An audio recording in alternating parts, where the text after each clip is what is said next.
Hello दोस्तों, नमस्कार, good morning. आइए आज पढ़ते हैं राजस्थान पॉलिटी से उच्च न्यायालय। इससे पहले हमने राज्यपाल, मुख्यमंत्री, विधानसभा, विधान परिषद के चैप्टर हमने कंप्लीट कर लिए हैं। तो आइए शुरू करते हैं उच्च न्यायालय से। राजस्थान उच्च न्यायालय की मुख्य पीठ कहाँ है? तो ये है जोधपुर में। मुख्य पीठ कहाँ पे है? जोधपुर में। जबकि खंडपीठ जयपुर में।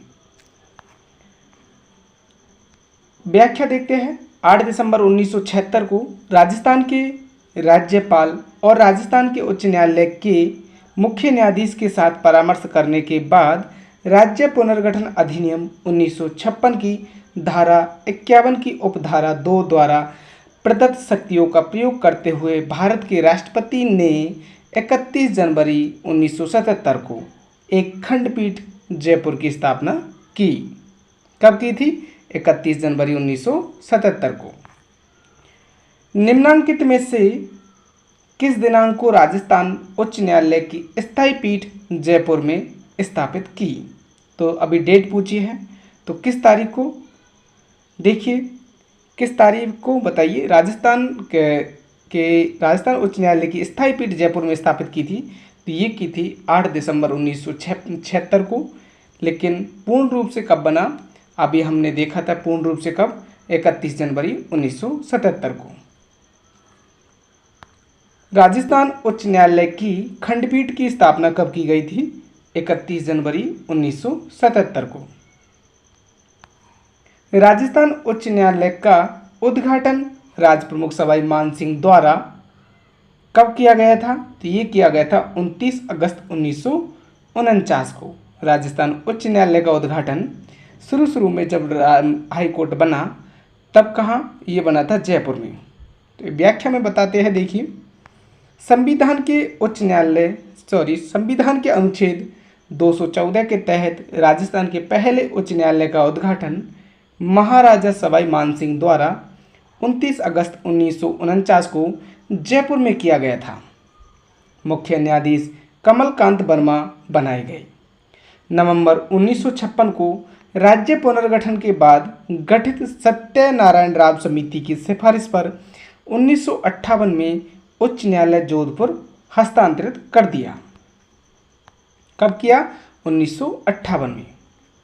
निम्नांकित में से किसने 29 अगस्त 1949 को राजस्थान उच्च न्यायालय के उद्घाटन कार्यक्रम की अध्यक्षता की थी? तो किसने की थी? राजप्रमुख महाराज सवाई मानसिंह ने। राजप्रमुख महाराजा सवाई मानसिंह ने इसकी अध्यक्षता की थी। किस समिति की सिफारिश पर 1958 में राजस्थान उच्च न्यायालय की जयपुर बेंच को समाप्त कर दिया? तो किस समिति ने? सत्यनारायण राव समिति ने। सत्यनारायण राव समिति की सिफारिश पर हाई कोर्ट को कहाँ स्थानांतरित कर दिया? जोधपुर। किस तारीख को राजस्थान उच्च न्यायालय के नियम 1952 प्रभावी हुए? किस तारीख को राजस्थान उच्च न्यायालय के नियम 1952 को प्रभावी हुए? तो ये हुए थे 1 अक्टूबर 1952 को। देखिए, राजस्थान उच्च न्यायालय के नियम 1952 जो 1 अक्टूबर 1952 से प्रभावी हुए, उसमें 8वां भाग बोले तो 8 भाग और 39 अध्याय और 924 नियम थे। राजस्थान उच्च न्यायालय के जिन न्यायाधीशों को 29 अगस्त 1949 को शपथ दिलाई गई, उनमें से कौन सम्मिलित नहीं थे? कौन सम्मिलित नहीं है? तो ऑप्शन दिए हुए हैं, इनमें कौन सा सम्मिलित नहीं है? देखिए, न्यायमूर्ति लाला नवल किशोर जोधपुर से ये थे। न्यायमूर्ति कंवरलाल पापना ये जयपुर से ये भी थे। जबकि न्यायमूर्ति जवान सिंह नहीं थे। न्यायमूर्ति त्रिलोक चंद दत्त बीकानेर से थे। बिल्कुल सही बात है। जोधपुर से कौन थे? ये जवान सिंह कोटा से नहीं थे। जोधपुर से तो कौन थे? नवल सिंह। और जयपुर से कंवरलाल बापना और बीकानेर से थे न्यायमूर्ति त्रिलोक चंद दत्त। जबकि कोटा से थे खेमचंद गुप्ता। तो ये तीसरा गलत होगा। देखिए, न्यायमूर्ति खेमचंद गुप्ता कोटा से थे। ये डीपली क्वेश्चन पूछा जाता है। हर किस में पूछा है? असिस्टेंट प्रोफेसर में। आगे आते हैं। आज़ादी के बाद रियासतों के एकीकरण से एक नया राज्य राजस्थान बना। नवनिर्मित राज्य में विभिन्न स्थानों पर 5 उच्च न्यायालय कार्यरत थे। निम्नलिखित में से कौन सा स्थान उनमें से एक नहीं है? तो कौन सा नहीं है बताइए। तो देखिए, उस वक्त दोस्तों जयपुर, जोधपुर, बीकानेर, कोटा, उदयपुर, इन 5 जगहों पे क्या बनाए गए थे? उच्च न्यायालय बनाए गए थे। तो इस चारों ही ऑप्शन में है, और उदयपुर भी था। देखिए, मैं आपको बता देता हूँ कौन कौन से। जयपुर, जोधपुर, बीकानेर, उदयपुर, 4 तो ये हो गए। कोटा में एक बेंच के साथ संयुक्त राजस्थान की राजधानी होने के नाते, और एक अलवर भी था। तो दोस्तों कोटा में भी एक बेंच थी, तो एक अलवर था। तो 5 जगह तो ये जयपुर, जोधपुर, बीकानेर और उदयपुर। तो ये कोटा में भी इसकी बेंच थी। तो यदि माना जाए तो कोटा होगा, लेकिन ऑप्शन नहीं मान सकते क्योंकि इस जगह भी एक बेंच थी। आगे आइए। निम्नलिखित में से कौन सा जिला राजस्थान उच्च न्यायालय की जयपुर पीठ के अधिकार क्षेत्र में नहीं आता? तो दोस्तों अभी आपको बता दे दें कि जोधपुर जो मेन ब्रांच है इसकी, उसमें आते हैं कितने? 18 क्षेत्राधिकार, जबकि जयपुर में आते हैं 15 क्षेत्राधिकार। तो अब पूछा है जयपुर पीठ के क्षेत्राधिकार में नहीं आता, तो कौन सा नहीं आता? भीलवाड़ा क्षेत्र वाला। जबकि अजमेर, बारा, अलवर ये जयपुर में आते हैं इसके क्षेत्राधिकार। आपको बता देता हूँ व्याख्या में, जयपुर के उच्च न्यायालय की स्थायी बेंच की स्थापना पूर्व आदेश द्वारा अजमेर, अलवर, धौलपुर, भरतपुर, कोटा, बूंदी, झालावाड़, बारा, जयपुर, झुंझुनू, सवाई माधोपुर, करौली, सीकर, टोंक, दौसा के जिलों में होने वाले मामलों के संबंध में न्यायालय का अधिकार क्षेत्र निर्धारित किया गया है। किसमें? जयपुर के क्षेत्राधिकार में आते हैं ये 15 जिले, जबकि शेष 18 जिले जोधपुर प्रधान पीठ के क्षेत्राधिकार में रखे गए हैं। अब नए जिलों के बारे में बात करें तो नए जिले पूर्ण रूप से बन तो गए हैं, लेकिन अभी उनका क्षेत्राधिकार नहीं दिया गया है। तो आप पुराने डाटा को याद रखिए। जिला न्यायाधीश नियुक्त किए जाते हैं, तो ये किए जाते हैं जिला न्यायाधीश राज्यपाल द्वारा। देखिए, संविधान के अनुच्छेद 233(1) के अनुसार किसी राज्य का राज्यपाल जिला न्यायाधीशों की नियुक्ति संबंधित उच्च न्यायालय के परामर्श से करता है।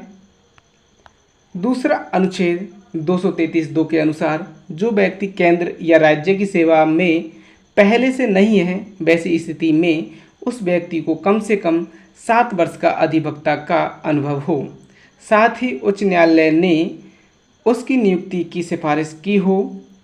अनुच्छेद 234 के अनुसार राज्यपाल जिला न्यायाधीशों से भिन्न व्यक्ति को जिला न्यायाधीश के रूप में नियुक्त कर सकता है, किंतु ऐसे व्यक्ति राज्य लोक सेवा आयोग द्वारा अथवा उच्च न्यायालय के परामर्श के बाद ही राज्यपाल द्वारा जिला न्यायाधीश के पद पर नियुक्त किए जा सकते हैं। नेक्स्ट क्वेश्चन, राज्य के मुख्य न्यायाधीश और अन्य न्यायाधीशों की नियुक्ति के द्वारा की जाती है। तो किन के द्वारा की जाती है? बोले तो भारत के मुख्य न्यायाधीश और राज्य के राज्यपाल के साथ परामर्श कर राष्ट्रपति इनको नियुक्त करता है। तो पहला ऑप्शन सही हो जाएगा। नेक्स्ट क्वेश्चन आते हैं। देखिए, व्याख्या में उच्च न्यायालय के न्यायाधीश की नियुक्ति अनुच्छेद 217(1) के अनुसार उच्च न्यायालय के सभी न्यायाधीशों की नियुक्ति राष्ट्रपति द्वारा अपने हस्ताक्षरों व मुहरों से जारी वारंट द्वारा की जाती है। उच्च न्यायालय के मुख्य न्यायाधीश की नियुक्ति राष्ट्रपति द्वारा सर्वोच्च न्यायालय के मुख्य न्यायाधीश एवं संबंधित राज्य के राज्यपाल परामर्श के उपरांत की जाती है, तथा उच्च न्यायालय के अन्य न्यायाधीशों की नियुक्ति हेतु राष्ट्रपति को सर्वोच्च न्यायालय के मुख्य न्यायाधीश, संबंधित राज्य के राज्यपाल एवं संबंधित उच्च न्यायालय के मुख्य न्यायाधीश से परामर्श लेना होता है। वर्तमान में सर्वोच्च न्यायालय एवं उच्च न्यायालय के न्यायाधीशों की नियुक्ति एवं हस्तांतरण हेतु कॉलेजियम प्रणाली प्रचलन में है, जिसमें राष्ट्रपति को सर्वोच्च न्यायालय के कॉलेजियम द्वारा सिफारिश किए गए व्यक्तियों में से ही उच्च न्यायालय के न्यायाधीशों की नियुक्ति करनी होती है। उल्लेखनीय है कि उच्चतम न्यायालय के न्यायाधीशों की नियुक्ति की सिफारिश करने से पूर्व भारत के मुख्य न्यायमूर्ति को कॉलेजियम के 4 ज्येष्ठतम न्यायाधीशों से सलाह मशवरा करना होता है। उच्चतम न्यायालय के न्यायाधीशों की नियुक्ति की सिफारिश करने से पूर्व भारत के मुख्य न्यायमूर्ति को कितने ज्येष्ठतम न्यायाधीशों से सलाह मशवरा करना होता है? तो ये करना होता है 4 न्यायाधीशों से। उच्च न्यायालय का मुख्य न्यायाधीश अपना त्यागपत्र किसे देता है?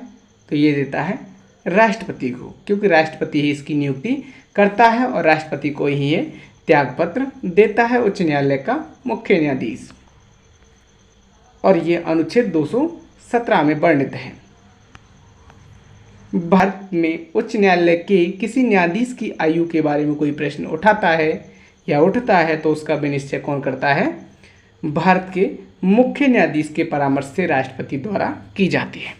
अब भारत का मुख्य न्यायाधीश कौन होता है? सुप्रीम कोर्ट का जज, मुख्य न्यायाधीश। अनुच्छेद 217(3) के अनुसार यदि उच्च न्यायालय के किसी न्यायाधीश की आयु के बारे में कोई प्रश्न उठता है तो उस प्रश्न का विनिश्चय भारत के मुख्य न्यायमूर्ति से परामर्श करने के पश्चात राष्ट्रपति द्वारा किया जाएगा और राष्ट्रपति का विनिश्चय अंतिम होगा। संविधान के कौन से अनुच्छेद अधीनस्थ न्यायालयों से संबंधित है? तो ये है अनुच्छेद 233 से 237। देखिए, अधीनस्थ न्यायालयों से संबंधित प्रावधान संविधान भाग 4 अनुच्छेद 233 से 237 में वर्णित है। ये तो अनुच्छेद 233 में क्या है? जिला न्यायाधीशों की नियुक्ति। अनुच्छेद 233 के में क्या है? कुछ जिला न्यायाधीशों की नियुक्ति का और उनके द्वारा किए गए निर्णयों का विधि मान्यकरण है। अनुच्छेद 234 में क्या है? न्यायिक सेवा में जिला न्यायाधीशों से भिन्न व्यक्तियों की भर्ती। अनुच्छेद 235 में अधीनस्थ न्यायालयों पर नियंत्रण है। अनुच्छेद 236 में निर्वाचन से संबंधित है और अनुच्छेद 234 कुछ वर्ग या वर्गों में मजिस्ट्रेटों पर इस अध्याय के उपबंधों का लागू होना है। राजस्थान उच्च न्यायालय में न्यायाधीशों के कितने पद स्वीकृत हैं? तो कितने पद स्वीकृत हैं? ये है 50। कितने हैं? वर्तमान में राजस्थान उच्च न्यायालय में मुख्य न्यायाधीश कितने हैं? 50 है। अनुच्छेद और प्रावधान सुमिलित है। तो देखिए कौन से अनुच्छेद में क्या प्रावधान है, बता देता हूँ। मिलान करते हैं तो 215 उच्च न्यायालय का अभिलेख न्यायालय होता है। 222 में क्या है? 222 में किसी न्यायाधीश का एक उच्च न्यायालय से दूसरे उच्च न्यायालय में अंतरण है। और 226 में क्या है? 226 में क्या है? कुछ रिट निकालने की उच्च न्यायालय की शक्ति है। रिट संबंधी 226 में उच्च न्यायालय की। और 227 सभी न्यायालयों के अधीक्षण की शक्ति है। नेक्स्ट क्वेश्चन, उच्च न्यायालय किस अनुच्छेद के तहत रिट जारी कर सकता है? तो अभी हमने देखा था 226 के तहत। राजस्थान हाई कोर्ट में सबसे लंबे समय तक सेवा करने वाले प्रथम न्यायाधीश कौन थे? तो ये थे कैलाश नाथ बाचू। कैलाश नाथ बाचू राजस्थान में सबसे लंबे समय तक सेवा करने वाले प्रथम न्यायाधीश थे, कैलाश नाथ बाचू। देखिए पहले न्यायाधीश कौन थे? कमलकांत वर्मा, जो 49 से 50 तक रहे थे। और कैलाश नाथ बाचू दूसरे नंबर के थे, ये 51 से 58 तक रहे थे, जो सर्वाधिक रहे थे। और वर्तमान में देख ले तो वर्तमान में कौन है? वर्तमान को देखना जरूरी है। और वर्तमान में है 2024 से महेंद्र मोहन श्रीवास्तव। महेंद्र मोहन श्रीवास्तव, इससे पहले जॉर्ज मसीहा थे। निम्नांकित में से कौन राजस्थान उच्च न्यायालय के मुख्य न्यायमूर्ति नहीं रहे?